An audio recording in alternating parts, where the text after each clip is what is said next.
Çiyayê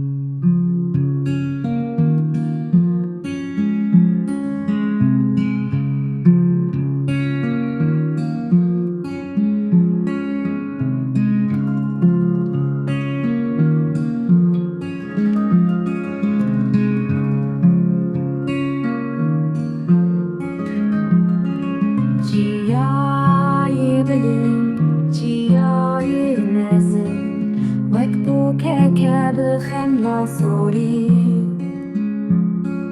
Hemû kulîlk û çîçekli çiyê, kaniyên zelal dibin de diherikîn.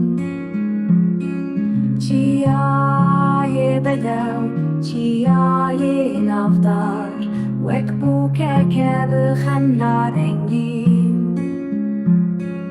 Rengê wê xweş, dengê wê nazik, Hêviya dilê me şahiya çavan.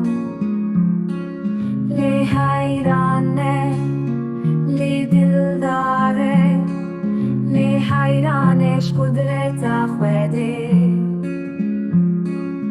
Ava kaniya û mêrga kesk, gul û sosin tide geş dibin.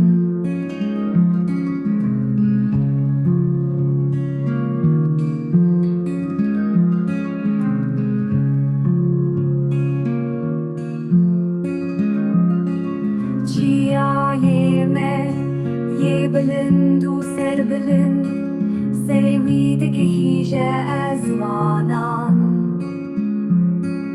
Berfa spî serê wî dixemîne, roj lê didew dibirixîne.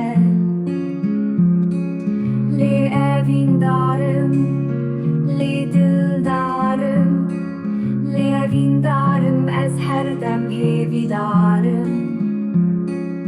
Ew çiyayê me yê kevne şopî,